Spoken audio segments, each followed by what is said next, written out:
¿Alguna vez te has preguntado qué es realmente Imu, o incluso cómo se ve en realidad? ¿Cómo es posible que objetos inanimados tengan poderes de frutas del diablo? ¿Y qué tal el misterio de Barba Negra y cómo puede usar más de una fruta? ¿Y si te dijera que todos estos misterios están conectados? En el video de hoy vamos a profundizar en algunos de los misterios más grandes de One Piece para intentar encontrar respuestas reales. Así que sin más, empecemos. Imu fue presentado por primera vez en la historia en el capítulo 906, lo cual es bastante tarde si hablamos de alguien que podría ser el villano final de One Piece, pero creo que hay una razón muy clara para eso. Imu es un rey en las sombras, gobierna desde detrás de escena, con muy pocas personas siquiera conscientes de su existencia, y creo que el hecho de que Imu sea literalmente un gobernante oculto tiene un significado mucho más profundo de lo que la mayoría imagina. A partir del capítulo 1163, vemos algo muy raro: Imu involucrándose directamente en la historia, usando el cuerpo de Saint Saran para luchar contra Rox y los piratas en Guard Valley. Lo que me llamó muchísimo la atención de ese encuentro fue la apariencia de Imu. Seguía siendo exactamente la misma silueta oscura que siempre hemos visto, y eso es extraño,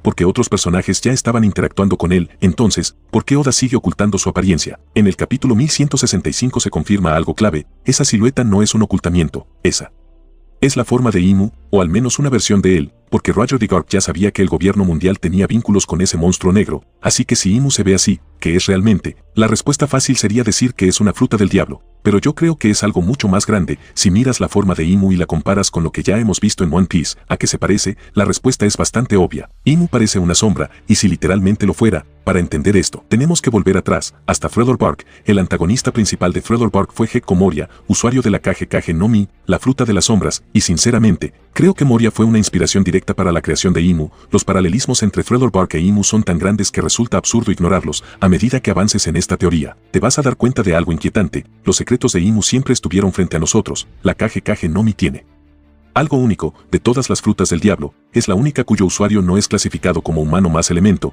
Luffy es un humano de goma, Akainu es un humano de magma, Ace era un humano de fuego. Pero Moria no sigue ese patrón, su fruta no lo convierte en humano sombra, su título es el rey de las sombras, y Oda no hace ese tipo de distinciones por accidente. Los poderes de Moria funcionan así: puede cortar la sombra de una persona, hacer un contrato con ella, y convertirla en su sirviente.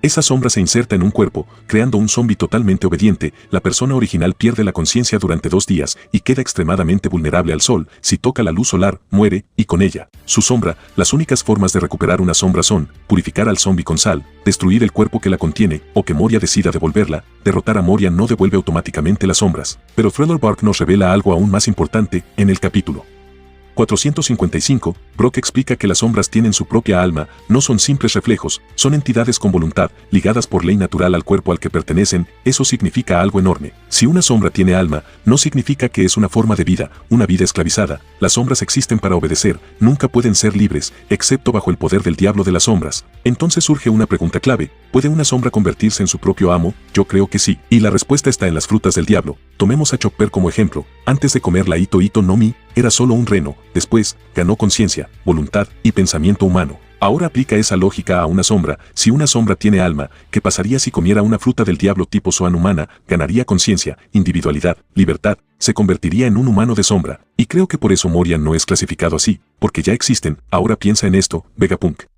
descubrió cómo darle frutas del diablo a objetos inanimados, espadas, armas, cañones, y si el truco no es el objeto, sino su sombra, los objetos no tienen alma, pero todas las sombras sí. Si una sombra consume una fruta del diablo, el objeto reflejaría ese poder, porque cuerpo y sombra siempre se imitan. Esto explicaría perfectamente cómo funcionan las armas con frutas. Ahora volvamos a Imu. ¿Y si Imu originalmente fue una sombra que comió una fruta del diablo tipo humana, la primera sombra consciente de la historia? ¿Y qué sentimiento crees que tendría una sombra al despertar? Odio, odio hacia un mundo donde siempre fue esclava, odio hacia el sol, el mismo sol que crea las sombras. En un mundo donde el símbolo de la libertad es el dios del sol Nika, no es irónico que las sombras sean esclavas eternas de la luz. Pero hay un problema: Imu es identificado como Nerona Imu, uno de los 20 reyes fundadores del gobierno mundial, y se sugiere que ha vivido por más de 800 años. Entonces, ¿cómo puede ser una sombra? La respuesta es simple: posesión. En Thriller Bark vimos que las sombras pueden entrar en cuerpos vivos. Luffy absorbió más de 100 sombras. Normalmente, eso no es permanente, porque 2 almas no pueden coexistir. Pero, ¿qué pasa si el cuerpo no tiene alma? Entonces la sombra tomaría el control total, y eso explicaría algo clave de Imu: sus ojos cerrados. Igual que Cavendish cuando Akuba toma control, y como se queda un cuerpo sin alma,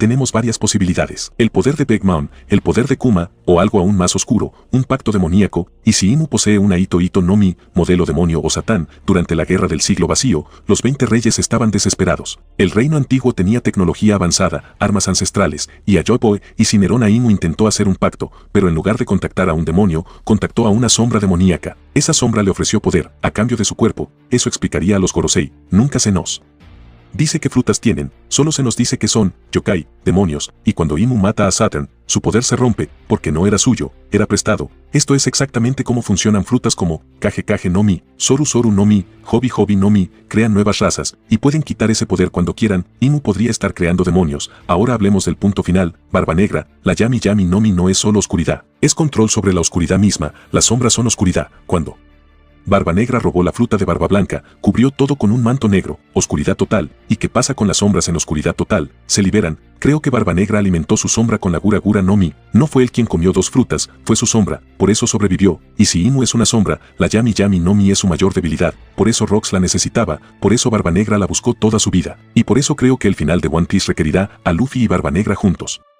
contra Imu, el sol y la oscuridad. Si llegaste hasta aquí, gracias de corazón. Si te gustó esta teoría, déjame un like, suscríbete al canal y dime en los comentarios qué parte te voló más la cabeza, porque en One Piece, nada es casualidad. Nos vemos en el próximo video.